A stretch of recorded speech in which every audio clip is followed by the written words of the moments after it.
The Coalition Council chamber lay in ruins. Once a symbol of unity among the galaxy's most advanced civilizations, it now echoed with chaos. Fractured marble floors bore scorch marks from laser blasts, and the holographic display of the Coalition's charter flickered faintly, a dying relic of a shattered alliance. Alien representatives bickered furiously, their voices overlapping in a cacophony of blame and desperation. At the edge of the chamber, Captain Marcus Steele leaned against a crumbling column, his sharp eyes scanning the turmoil. Tall and broad-shouldered, he carried himself with the kind of confidence that only came from years of combat. His uniform was battered, a patchwork of repaired armor plates and scavenged gear, but the way he wore it left no doubt he was a soldier. Steele's jaw tightened as he watched the council unravel. It was hard to decide what was worse, the invaders tearing the galaxy apart, or the supposed leaders of the Coalition tearing themselves apart. "This is pointless," General Caden Voss growled, his deep voice cutting through the din. He was one of the few who hadn't abandoned the chamber entirely. A towering alien with mottled blue skin and a ridge of sharp spines down his back, Voss had once been the Coalition's most respected strategist. Now, the weight of defeat hung heavily on him.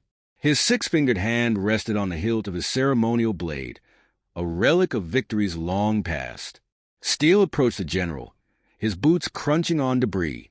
"General, with all due respect, the time for debates is over. Earth is falling.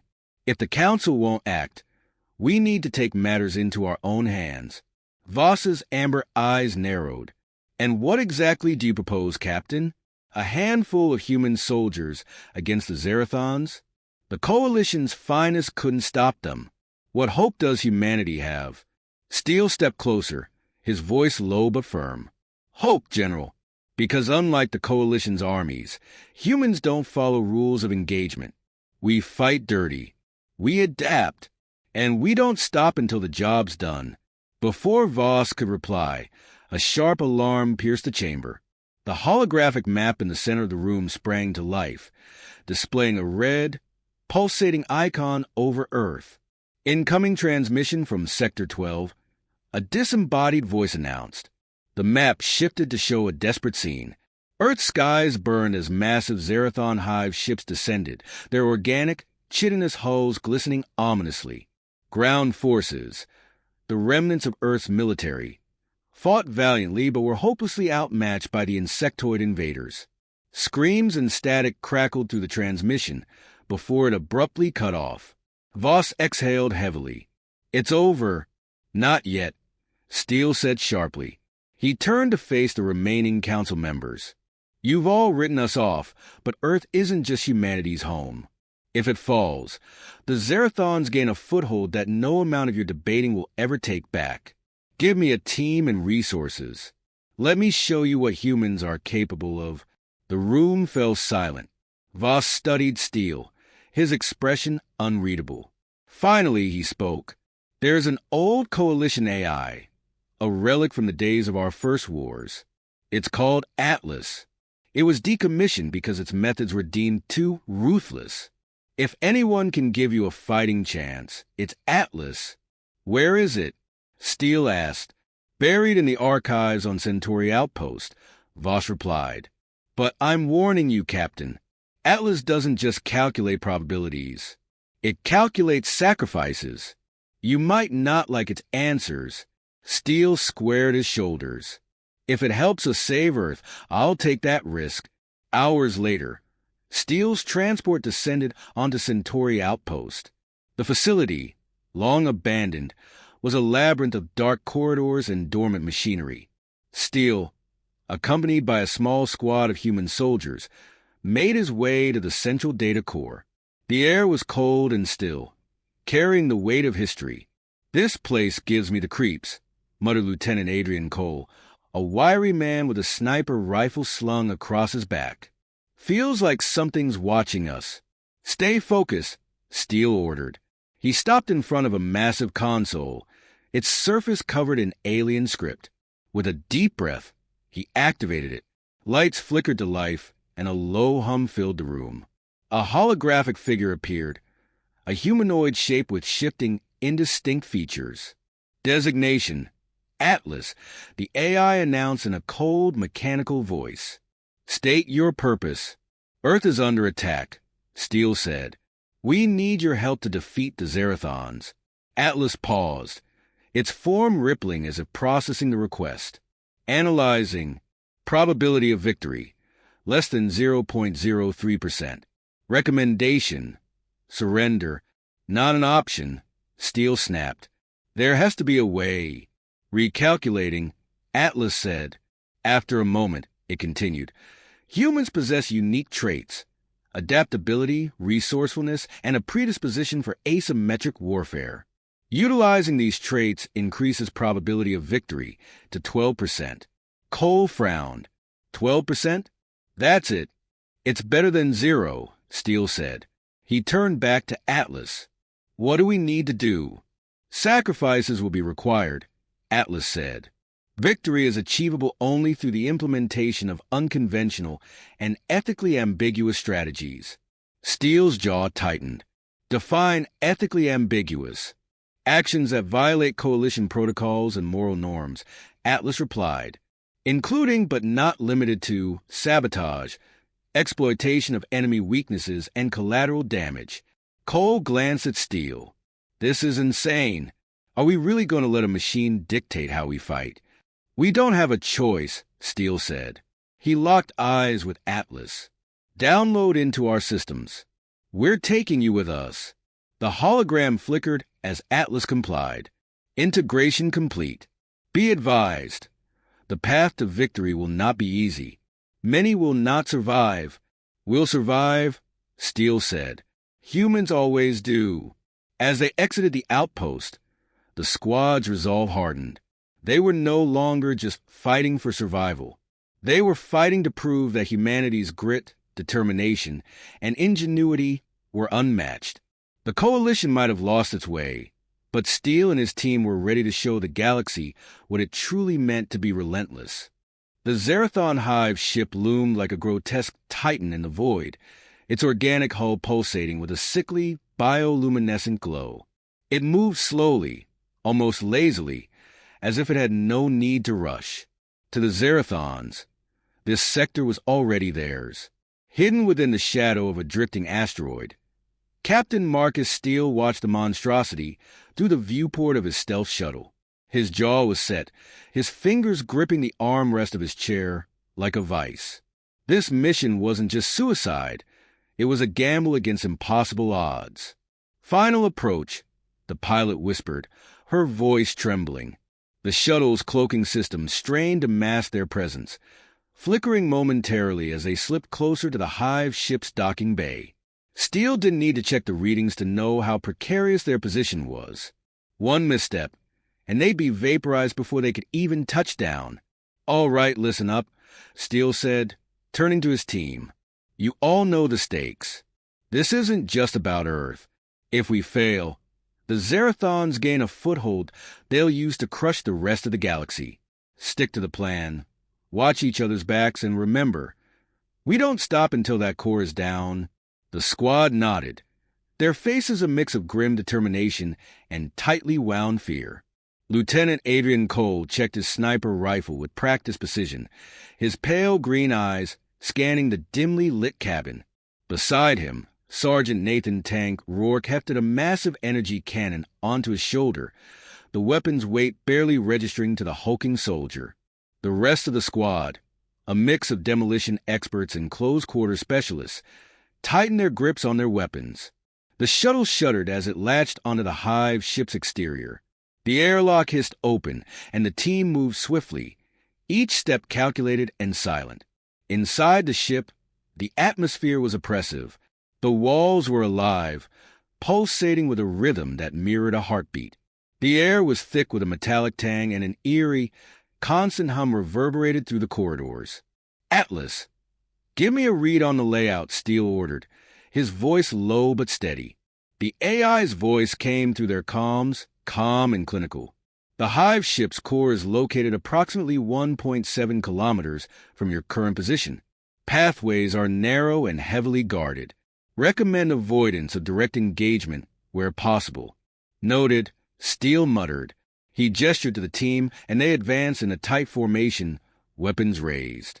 Every shadow felt like a threat, every sound a prelude to an ambush. It didn't take long for the first encounter. A group of Zerathon drones scuttled into view, their elongated limbs clattering against the organic floor. Their eyeless faces turned toward the intruders, and a guttural screech filled the air as they charged. Contact! Steele barked. Cole's sniper rifle fired with a deafening crack, the plasma bolt punching clean through the lead drone's torso. Rourke stepped forward, unleashing a barrage of energy blasts that disintegrated two more. The rest of the squad moved with precision, cutting down the remaining drones before they could close the distance. When the last body fell, the corridor was silent again, save for the faint, dying chirps of the drone's internal communications. "They know we're here now," Cole said, reloading his weapon. "So much for subtlety. We were never getting out of this unnoticed," Steele replied. "Stay sharp. They'll be sending reinforcements." The team pressed on, moving deeper into the ship. The corridors twisted and turned like a maze, each bend revealing more of the ship's grotesque biomechanical architecture. Atlas guided them through the labyrinth, its precise instructions keeping them one step ahead of patrolling drones. But the tension was mounting. Every minute that passed felt heavier than the last, and Steele could see the strain beginning to wear on his team. "We're close," Atlas announced after what felt like an eternity. "The core chamber is beyond the next junction. Be advised, enemy density is significantly higher in this area." Steele nodded. "Rourke, you're on crowd control. Cole, find a perch and cover us. The rest of you, stick with me." We hit fast and hard. No hesitation. The team moved into position. Rourke planted himself at the junction, his energy cannon humming as it powered up. Cole scaled a nearby structure, his rifle already trained on the chamber ahead. Steele led the rest of the squad forward, their footsteps silent against the organic floor. The core chamber was a grotesque sight. A massive, pulsating organ dominated the center of the room, its surface veined with glowing green energy. Zerathon drones swarmed around it, their movements erratic but purposeful. At the far end of the chamber, a towering Zerathon war leader stood, its chitinous armor glistening in the dim light. It turned its eyeless gaze toward the intruders and let out a deafening roar. "Engage!" Steele shouted. Rourke's cannon unleashed a torrent of energy, the blast tearing through the drone swarms. Cole's rifle cracked repeatedly, each shot dropping a drone with surgical precision. Steele and his squad charged forward, their weapons cutting a path through the chaos. The war leader bellowed again and lunged toward Steele, its massive claws slicing through the air. Steele rolled to the side, firing his rifle into the creature's flank. The shots barely penetrated its armor, but they slowed it down long enough for Rourke to line up a devastating shot. The energy blast struck the war leader square in the chest, sending it crashing to the ground with a sickening crunch. "Plant the charges," Steele ordered. The demolition experts moved quickly, attaching explosive devices to the core's vulnerable points. The chamber shook violently as more drones poured in, their screeches blending into a deafening cacophony. "We're out of time," Cole shouted from his perch. "They're coming in from all sides." "Fall back to the shuttle," Steele commanded. "Rourke, cover our retreat." The team began to withdraw, but Rourke stayed behind, his cannon blazing as he held off the advancing swarm. "Go!" he yelled, his voice carrying over the din of battle. "I'll keep them busy."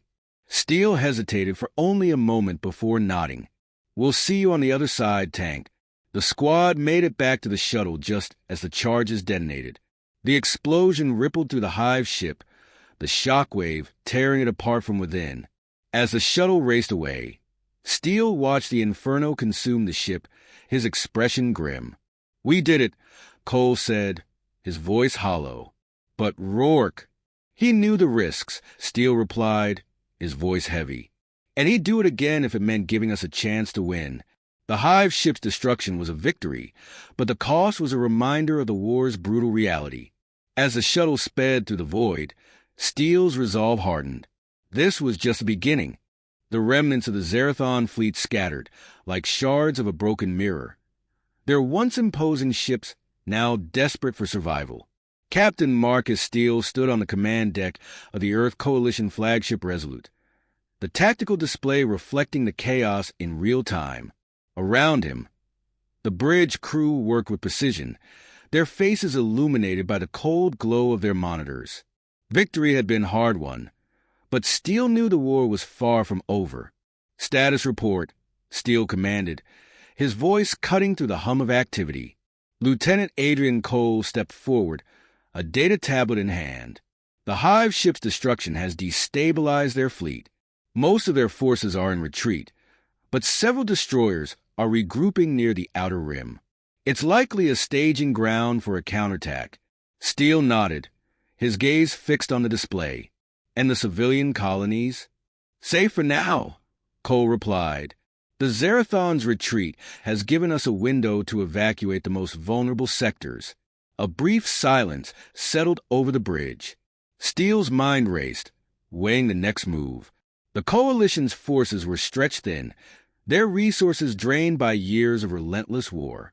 Yet, despite the odds, they had delivered a blow that proved humanity's resilience. "Commander Vasquez," Steele said, turning to the ship's executive officer, "prepare a strike force. If the Zerathons are regrouping, we need to hit them before they can recover." Vasquez saluted sharply. "Understood, sir. I'll have a team ready within the hour." Steele's eyes drifted to the viewport, where the remnants of the battle played out against the backdrop of distant stars. Somewhere out there, the Zerathons were licking their wounds, plotting their next move. He could feel the weight of responsibility pressing down on him, a constant reminder of what was at stake. "Captain," a voice crackled over the comms. It was Atlas, the ship's AI. "Incoming transmission from High Command." "Put it through," Steele ordered. The holographic display shifted, revealing the stern visage of Admiral Evelyn Harper. Her uniform was immaculate, her expression as unyielding as ever. "Captain Steele," Harper began, her tone brisk. "Congratulations on your success. The destruction of the Hive ship is a significant victory, but we cannot afford complacency. Intelligence reports indicate the Zerathons are rallying additional fleets from their core worlds. We need to push the advantage while we have it." Steele nodded. "Understood, Admiral. I've already ordered preparations for a strike on their regrouping forces." Harper's gaze softened slightly, a rare moment of acknowledgement. "Good. But there's more. Our scientists have been analyzing data recovered from the Hive ship's wreckage. They believe they've identified the location of the Zerathon command nexus. If we can strike there, we might cripple their ability to wage war entirely." The bridge fell silent. Steele's jaw tightened as the implications sank in. A direct assault on the Zerathon command nexus would be the ultimate gamble. Success could mean an end to the war, but failure. "When do we move?" Steele asked. "As soon as your forces are ready," Harper replied. "I'll transmit the coordinates and operational details. This mission will require absolute precision. You'll have the full support of the Coalition fleet, but the Resolute will lead the charge." The transmission ended, leaving Steele alone with his thoughts. He turned back to his crew, their faces a mix of determination and unease. "You heard the Admiral," Steele said. "This is it, the mission we've been fighting for. Prepare the ship for combat readiness. I want every system at peak efficiency." Dismissed. As the crew dispersed, Steele lingered by the viewport. Cole approached, his expression unreadable. "You're thinking about Rourke," Cole said quietly. Steele exhaled sharply, his shoulders tensing. "He gave his life so we could be here, so we could have this chance. And we won't waste it," Cole replied. "Rourke wouldn't want us to hesitate." Steele nodded, the weight of his decisions pressing down on him once more. "Let's make it count." The next day, the coalition fleet assembled in the shadow of a distant gas giant. Dozens of ships, frigates, cruisers, and battleships drifted in formation, their hulls gleaming in the dim light. At the heart of the fleet, the Resolute stood as a beacon of hope. Steele addressed his crew over the intercom, his voice steady despite the tension in the air. "Today, we face the culmination of everything we've fought for. The Zerathons believe they are unassailable, that their strength makes them invincible. But they've underestimated humanity. They've underestimated us." Cheers erupted across the ship, a surge of morale that swept through the ranks. Steele allowed himself a brief smile before turning his attention back to the task at hand. The fleet emerged from hyperspace at the edge of the Zerathon stronghold. The command nexus loomed ahead, a massive construct of twisted metal and organic growths. It was surrounded by a formidable defensive fleet, their weapons already locking onto the intruders. "All hands battle stations," Steele ordered. "This is it. Engage at will." The Resolute surged forward, leading the charge. Energy beams and missile salvos filled the void, a dazzling display of destruction. The coalition fleet fought with a ferocity born of desperation, their unity a testament to humanity's resilience. As the battle raged, Steele's focus never wavered. He directed the Resolute with precision, coordinating with the fleet to exploit weaknesses in the Zerathon formation.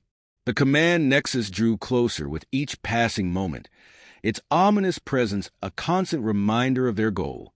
"Captain, we've breached their outer defenses," Vasquez reported. "We're within striking distance of the nexus." "Good," Steele replied. "Prepare the assault team. Cole, you're with me. Let's finish this." The assault team boarded a strike shuttle, their faces set with determination. As they approached the nexus, the scale of the structure became clear. It was a labyrinth of corridors and chambers, each one teeming with Zerathon defenders. "We've come this far," Steele said, his voice firm. "Let's end it." The team infiltrated the nexus, cutting through waves of defenders with ruthless efficiency. The air was thick with tension, every step bringing them closer to their objective. At the heart of the nexus, they found the control chamber, a sprawling, alien sanctuary pulsing with energy. Steele planted the charges while Cole and the others held off the remaining Zerathons. The control chamber shook as explosions tore through its core, the energy dissipating in a blinding flash. As they escaped the collapsing nexus, Steele felt a weight lift from his shoulders. The mission had cost them dearly, but they had struck a decisive blow.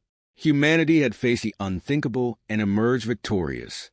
And though the scars of war would linger, Steele knew they had earned a future worth fighting for.